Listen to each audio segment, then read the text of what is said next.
Okay, so there's two different techniques we're going to look at today, and one is wet on wet. So I take the clean water and I just wet my little square, and I'm going to take the blue, and you can see it's already bleeding and moving around. So I just need very little, and then I'm going to just try to get it up there.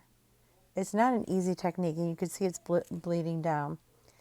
And my video is going twice as fast. I sped it up, and then I take my brush and I clean it off in the one water, and then I dip it in the clean water. And then I'm going to take the yellow, and I'm going to start it up on the other end, and I'm going to try to get them to blend together, just by pushing that yellow up there and having them sort of meld into each other. And I'm getting them to blend into each other a little bit, and then sort of mixing them together. Now this is turning out kind of muddy because I used, I think, like a cool blue and a warm yellow, which made them come out kind of muddy together. And so I'm not real happy with the results of this one. So I have to go back and work at it a little bit. And you can see how it's turning kind of muddy. Not my favorite one. And I have those lines in between. I'm not a real big fan of the wet on wet with the lighter colors.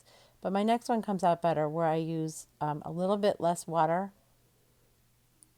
And then I go in there with, I start out with a fuchsia color, and I just use a little bit less.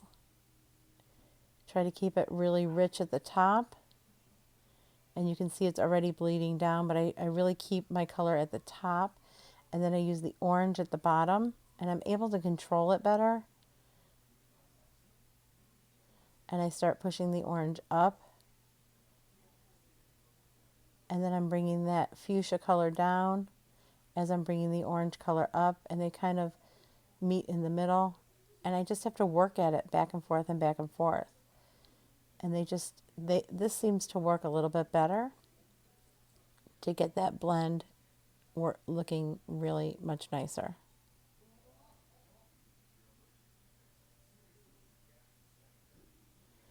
And then I blend it going the cross way. And it's really just kind of like a dance. You got to kind of just figure it out. So I added a little bit more fuchsia, and I'm working it down a little bit more into the orange.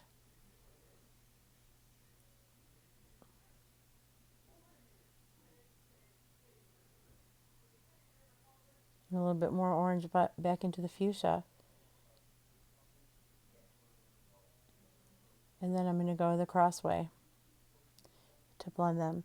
And that one seemed to work out a lot better than the other one did for me.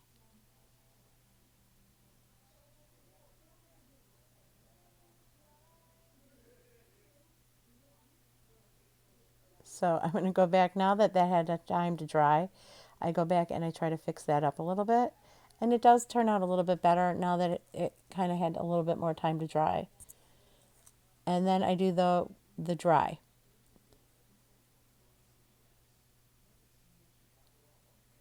And this is a much easier technique for me, the wet on the dry. And I'm just using water now to thin out my color.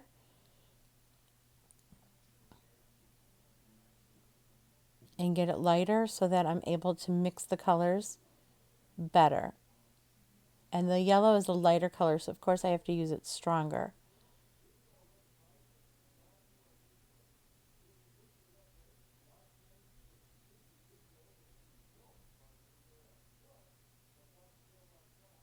And then I'm able to mix them together in the middle.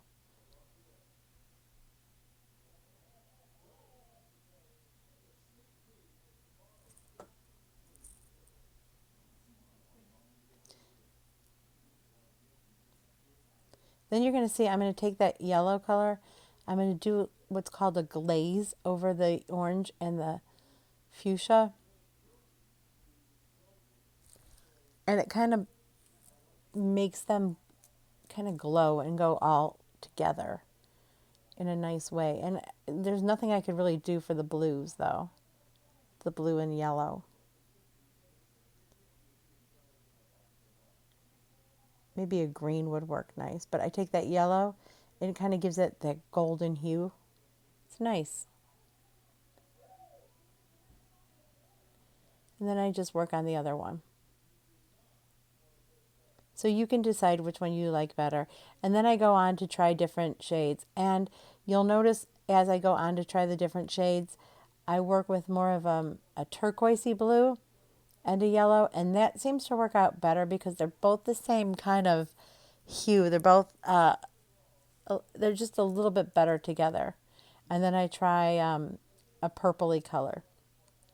So I'm just going to let you watch this. I'm not going to talk the whole time.